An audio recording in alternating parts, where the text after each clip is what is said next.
Hello, beer tubers, and welcome to another beer review with me, Peter, the Master of Puppets. Today, joined by Me, Mr. Judge Michael. Judge? I dag er det Judge Michael. Just Michael. just the judge. Zero Provençal. Yeah. Zero Well, Danzigul. yeah. We're drinking more lager, and we just came from a really bitter pils to a Helles, but not from Germany, from America. This is a beer from the brewery that I got from Beer Dome. So thanks to Beer Dome for the beer. I did not know the brewery made lagers, but they have a lager program called Ruekeller, where they make all kinds of lagers. And this is their Helles, a Helles lager on 5.2% alcohol. Question. Yes. How big is Brewery compared to Flensburger? No, not nearly as big at all, but they are a larger size craft brewery, I think. They're not How many were they at the... 120 employees at Okay, yeah. Flensburg. I don't know the actual output size of the brewery.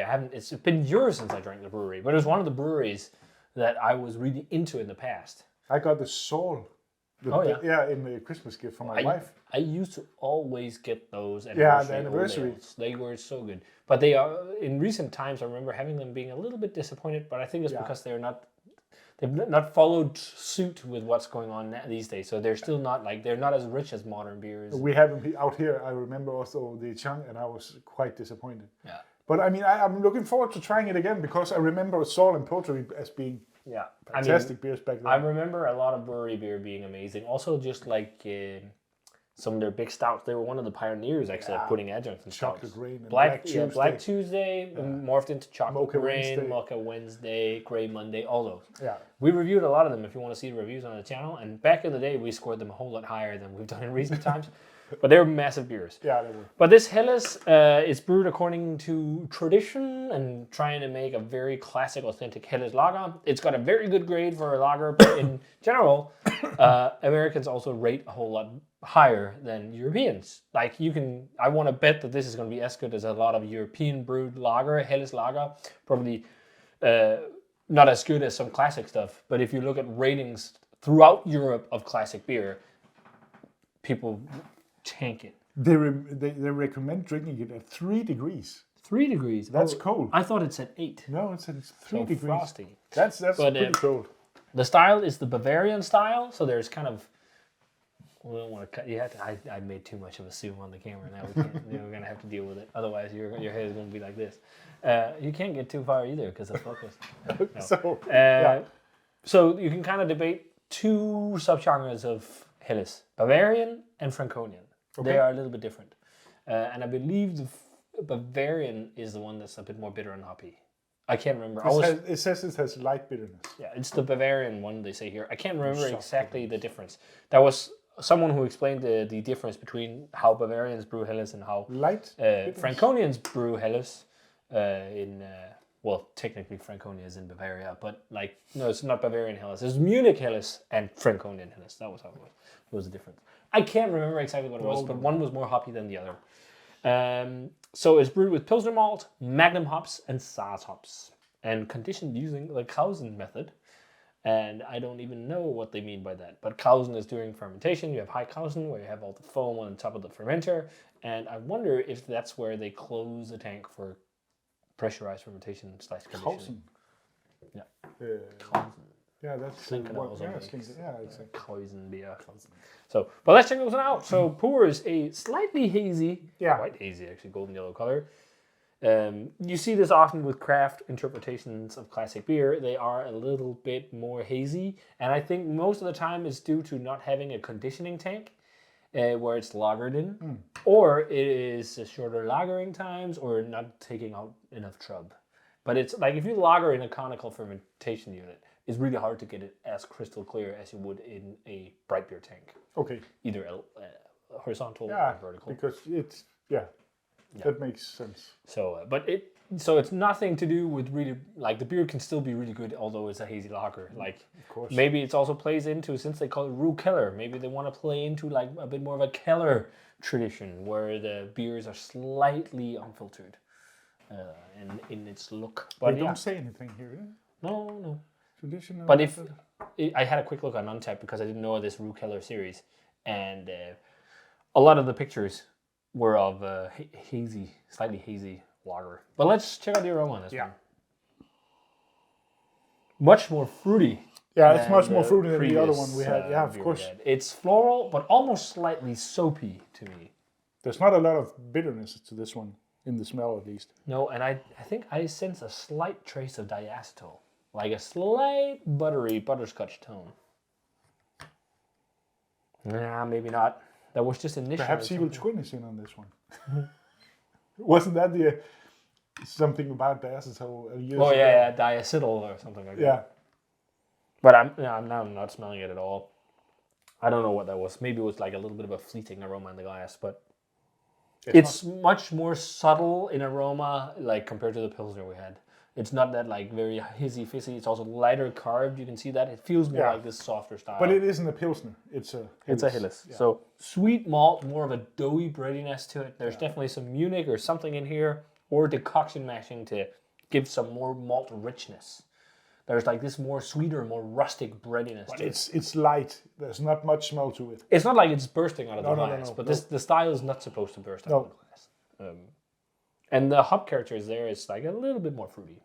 Let's see what it does. Yes, cheers.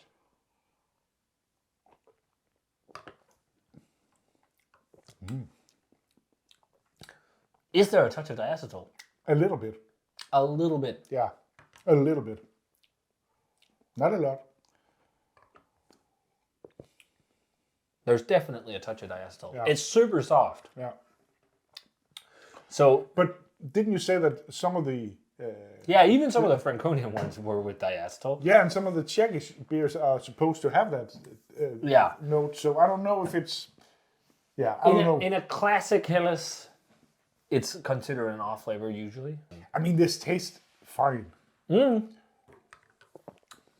I'm just not a fan of butter in lagers. Really? Yeah.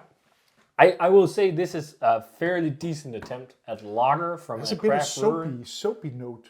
Yeah, there's a soapy hop character. I wonder what hops they used. Oh, yeah, Magnum and Saaz. So there's grassiness and pepperiness, a little bit of floral, but there's a soapy note. And that could be because they use a bit more hops than classic breweries. But compare this to some of the Helles I had in Franconia. It doesn't cut it, I will say. Like it's the whole diacetyl thing is too much, and it's not as clean either. It has a little bit more of a dirtiness to it, like a young beer flavor. And I'm really thinking this is the case of shelf beer. Like this was produced on the 16th of August. And I think that's the key factor. Like beer, although most breweries give beer shelf life of 12 months, it's too long. Most beer is best as soon as it's packaged. Beer is meant to be drunk fresh unless it's massive beers or wild ales. Like something like this would probably be a whole lot better at the source in Orange, Placentia, I think, in Orange County in California, than the result here in the glass. And I've seen people drink it on tap and they've given it 4s here in Denmark. Like I would not give this a 4 compared to some of the stuff I had down in Franconia. Me neither. I would also take the Flensborg Pilsner over this. Me too. And that is just because there is like that slight off nuance and it's just not, it's feeling a bit dirty, maybe slightly papery too. And I think it's just the can. I think it's because it's a can with a little bit of oxygen. And that's just perhaps too bad. Yeah. I'm not hating it. I'll definitely. No. Definitely a decent attempt at a Helles, but. I think I'm at an 84 or something. Yeah, like I think it's definitely decent. It 84 is. or 80s, maybe 85. It's got the nuances you want, the softness, the breadiness, the more rustic but there's these off notes that ruins a bit. But it's just, there's a couple off notes that just make the drinking experience not as nice as drinking. It's because it's more than 3 degrees. Yeah, that's why. but that's just end of the review. Yeah, that's. But it's so interesting how they talk here in the back about how challenging it is to make lager and whatever, and they use their utmost care to brew this and years of experience and whatnot, and then you get a can that's got diacetyl. But I think it's just a bad case of bad luck. Like you will always have a little bit of dissolved oxygen in your beer, almost always. It's hard to be 100% without it. Yeah. But it's a nice design. I like the design. Yeah. But like, I have a boatload of Helles down in the basement right now that I'd much rather drink than this. Yeah. So Me too. I mean, Germany is the mother of these beers. Yeah, so it's just such a fucking shame that the Germans don't get the grades they deserve. Yeah. This has got like almost a 4 on Untapped. And then you drink like fantastic Helles from Franconia that's just like ace, and then it's got a 325 because Europeans are harsh as fuck. Because they use Untapped different. Yeah, it's just... back to the problem with Untapped. Yeah, shame. But yeah, I think this is nice. I would pick it up again because I'd like to try it again just to see if we can get a can without off flavors. Yeah. And I'll say even the off flavor here happens to the best of the German brewers. Some beers we had in Franconia were also like this. Oh, yeah. A few. But I mean, like, it can be dirty tap lines. It can be so many things. They say that also that these kinds of beers are most difficult to brew because you can taste everything that's wrong. Correct. Yeah.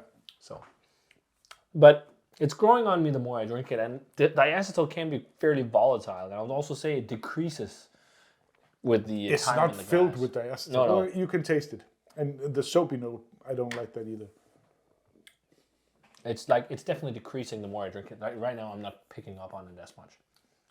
Well, it's more of a peppery note coming through. Yeah, but it's just like it doesn't have that like pure, clean, awesome expression that you can get from fresh Helles.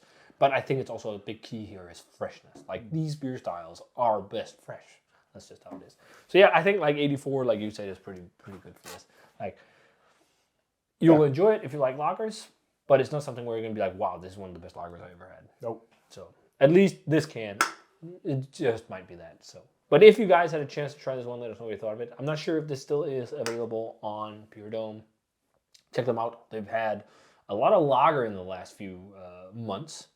Even a lot of Augustina, and they've even got Schlenkerla and like a lot of Franconian stuff actually. Yeah.